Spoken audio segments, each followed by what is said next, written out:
Halus tapi mematikan, cukup dengan bunga yang indah, Arsy bisa bikin Rani nangis terseduh-seduh. Rasain lo pelakor. Dimas frustasi, dia meradang seperti orang yang lagi kerasukan. Sampai karyawannya habis diomelin semuanya sama Dimas. Dan lebih parahnya, karyawannya jadi ketakutan ngeliat kemarahannya Dimas. Ya maklum, Dimas kan lagi migrain, cuma salah minum obat. Dias dan Iqbal. Nah, kali ini Dias lagi ngisengin Iqbal, guys. Saat mereka bersandiwara, ketahuan sama Pak Irwandi dan akhirnya Pak Irwandi pun ngamuk dan Iqbal pun dijewer.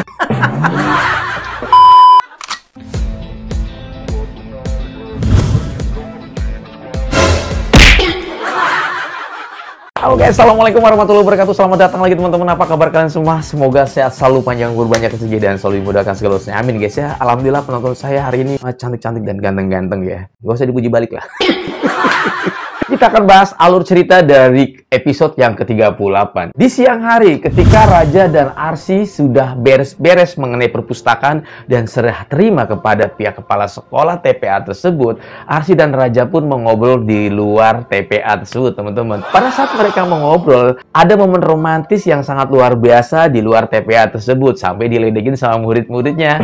Namun, ketika Raja mencoba memeluk Arsy, tiba-tiba Arsy dengan tangan dinginnya menolak Raja untuk memeluk beliau. Why?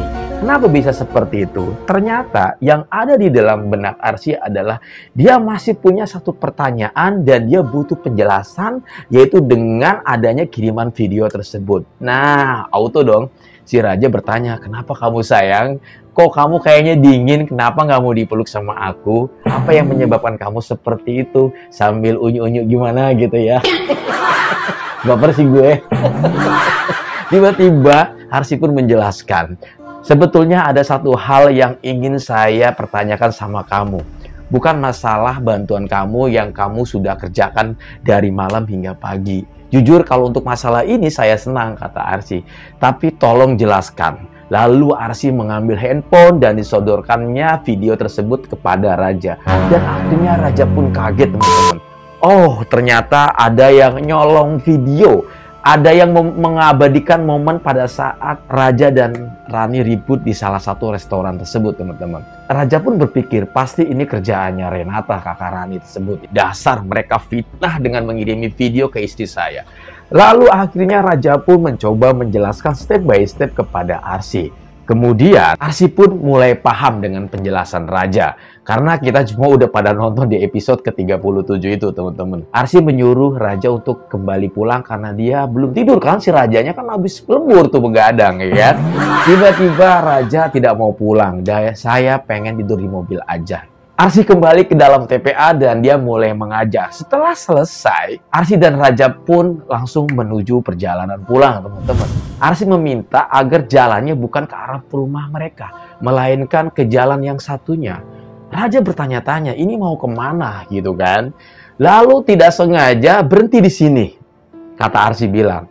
Berhentilah di sebuah kafe. Begitu melihat ke samping, ternyata Raja kaget bahwa tempat yang dituju oleh mereka berdua adalah salah satu kafe miliknya Rani. Oh, gue juga sempat kaget sih, kenapa kok kesini gitu kan? Raja pun bertanya kepada Arsy, kenapa kita harus kesini?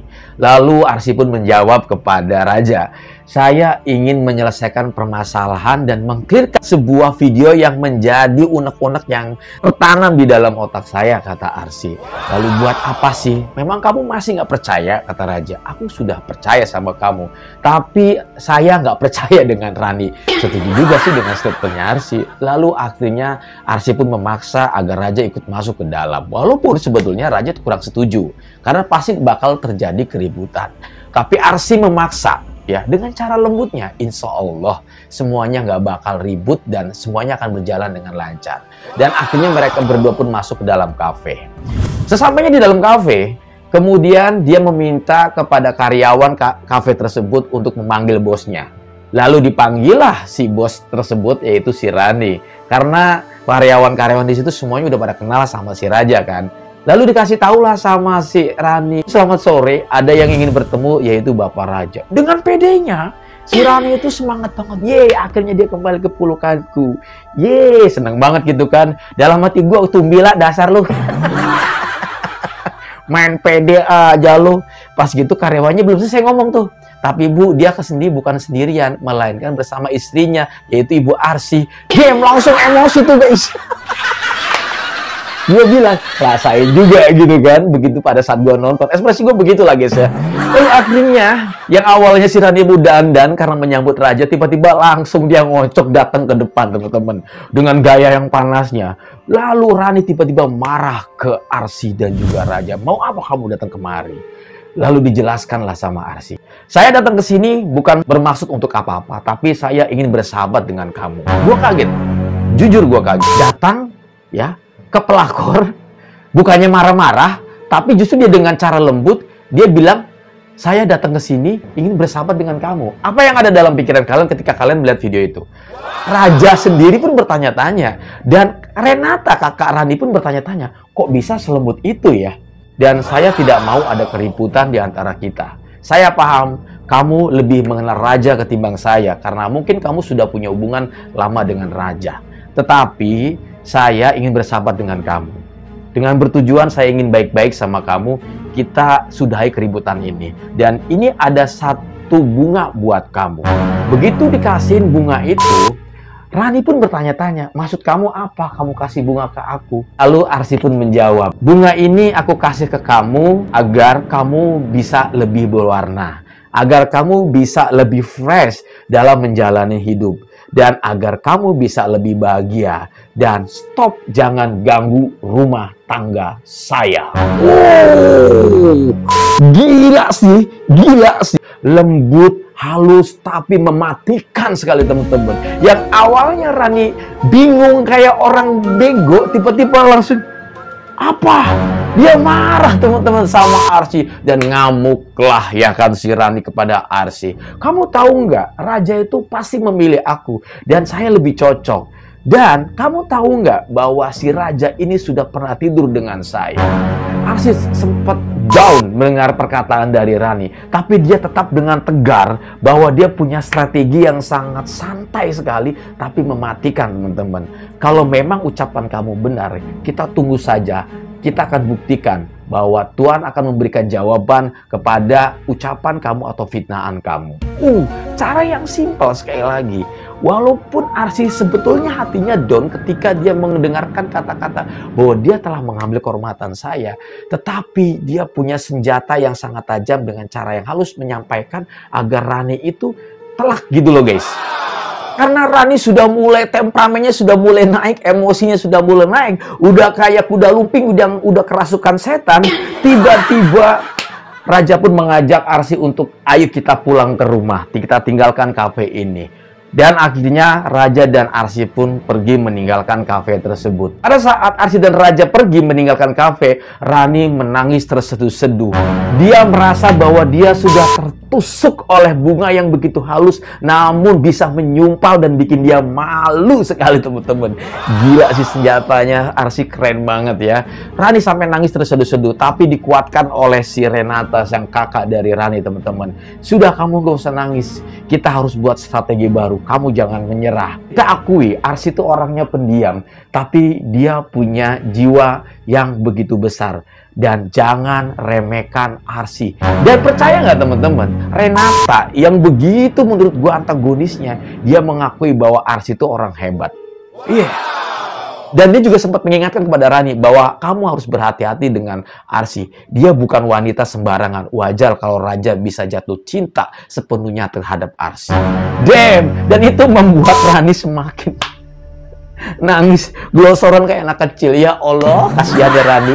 Makanya janji pelakor. Ikhlasin aja sih, kayak laku aja. Pada saat perjalanan pulang, Arsy pun bertanya-tanya mengenai statement dari Rani, yaitu tentang kehormatan. Dia bertanya, apakah benar yang sudah dikatakan oleh Rani bahwa kamu telah mengambil kehormatan dari Rani? Lalu Raja pun menjawab, jangan percaya dengan Rani. Saya sudah bilang ke kamu bahwa jangan ke tempat ini, tapi kamu memaksa untuk datang dan menemui Rani.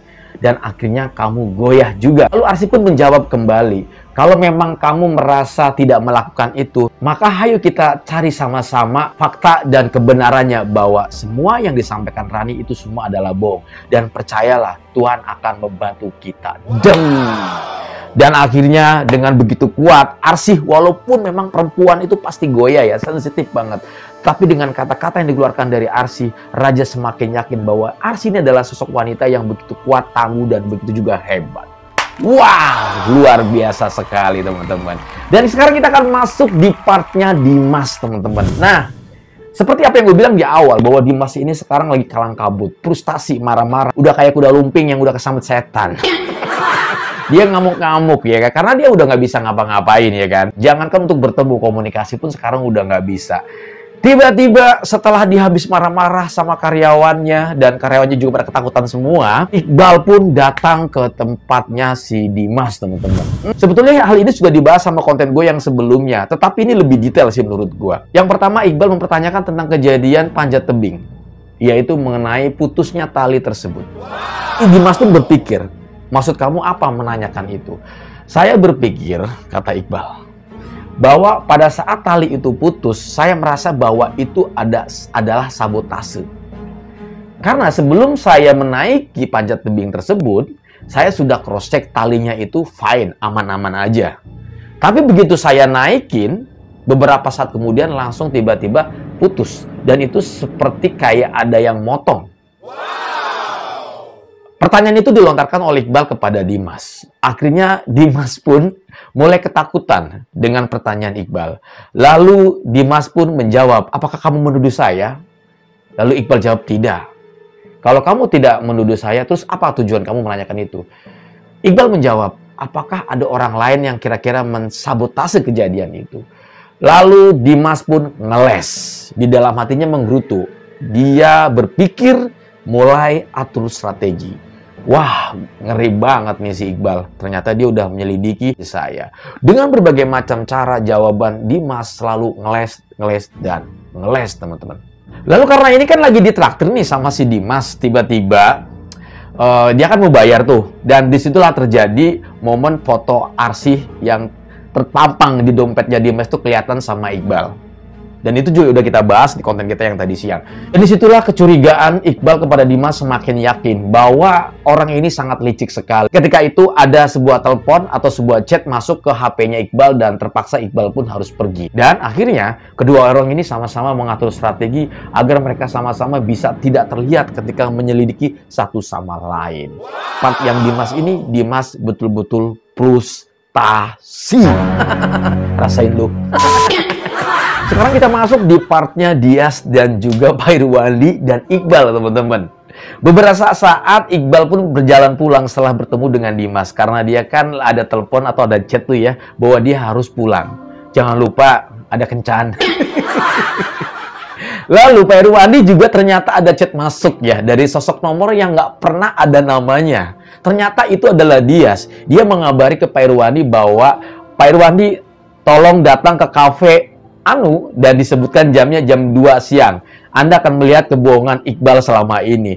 Dan Pak Irwandi itu bertanya-tanya, siapa sih ini orang dan maksudnya apa? Kok ini ada hubungannya sama Iqbal? Percaya tidak percaya, karena Irwandi ini penasaran dengan isi chat itu, dia pun akhirnya datang. Suatu ketika, akhirnya Iqbal pun menemui perempuan yang sudah dijanjikan oleh Pak Irwandi untuk akan dijodohkan oleh Iqbal tersebut ya teman-teman ya.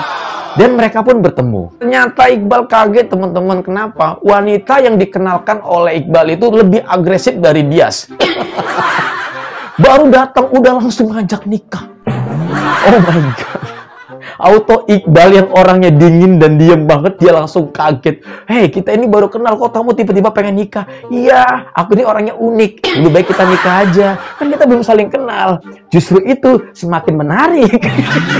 Menarik gimana? Ya pasti kan kalau orang normal pasti takut ya. Karena dengan kata nikah itu bukan berarti kita butuh main-main. Nikah itu kan untuk serius dan jangka panjang. Masa depan akan kita bina berdua. Tapi kalau tiba-tiba baru kenal langsung ngajak nikah, ya gimana Kak Iqbal nggak takut? Yang ada malah kalap dia. Dan Iqbal pun menggerutu ya, karena ceweknya mepet banget, meluk-meluk segala macam gitu. Iqbal jadi risih, sambil berkata di dalam hatinya, ini si Dias kemana kok belum nongol-nongol gitu kan. Tak lama kemudian, akhirnya Dias pun nongol. Dengan perut hamil dan juga marah-marah sama Iqbal. Iqbal kaget. Yang harusnya ini cuma acting, ya pura-pura jadi pacarnya doang. Tapi kenapa harus pakai hamil? Iqbal pun komplain terhadap Dias. Sampai akhirnya cewek yang dikenalkan oleh Perwani tersebut marah terhadap Iqbal. Gamparan panas pun menempel di pipi Iqbal. Setelah tertampar oleh perempuan tersebut, tiba-tiba Pak Irwandi datang. Berasa kayak habis jatuh ketimpa tangga. Otomatis Pak Irwandi langsung ngamuk. Iqbal makin kacau, diomelin, disidang. Dan akhirnya di situ Dias menang. Dengan bangganya dia langsung bikin kompor ya supaya Pak Irwandi semakin marah terhadap Iqbal. Dasar ya Dias kelakuan ada-ada aja ya. Dan sebelum mengakhiri part di episode yang ke-38 ini, di saat keindahan sedang menghampiri mereka berdua antara Raja dan Arsy, keharmonisan itu terus berdatangan, waktu demi waktu terus berjalan. Dan Raja pun selalu memberikan kejutan kepada Arsy, yaitu dengan datang menjemput Arsy ke TPA membawa bunga. Banyak momen-momen romantis yang dia tunjukkan kepada Arsy dengan maksud bahwa Raja akan membalas semua kesakitan yang pernah dialami oleh Arsy yang dibuat oleh dirinya, yaitu Raja. Setiap kali Raja jemput Arsy, itu banyak murid-muridnya yang ngeledekin dan guru-gurunya yang baper. Karena Raja terlalu romantis untuk menyambut dan menjemput Arsy di TPA, teman-teman. Tapi ada satu momen ketika Raja sedang asik-asiknya bercanda ria bersama Arsy, tiba-tiba ada pesan masuk di handphonenya. Dan isi pesan itu adalah, aku hamil dan kamu harus bertanggung jawab. Wow. Rani mulai mengancam Raja. Dan di episode 39, banyak teror yang akan mengancam Raja. Tapi gue yakin mereka berdua akan tetap kokoh dan teguh menghadapi serangan-serangan dari Rani dan juga Renata. Wis! Oke guys, mungkin alur cerita dari episode yang ke-38 ini cukup sampai di sini. Terima kasih banyak dan semoga ini bisa menghibur kalian semuanya. Mohon maaf teman-teman kalau misalnya penyampaian gue babalibet ya, karena jujur saya tidak pakai teks yang saya tulis ya teman-teman ya. Saya langsung tonton sinetronnya dan saya utarakan di sini. Saya sampaikan sesingkat mungkin agar kalian paham. Jadi kalau misalnya ada yang babalibet dan nggak mengerti, saya minta maaf. Saya manusia biasa dan saya butuh kopi. Thank you so much buat abang-abang yang ganteng, mbak-mbak yang cantik, bunda-bunda yang seksi. Gue undur diri pamit. Sampai ketemu di video berikutnya. Assalamualaikum warahmatullahi wabarakatuh. Bye-bye.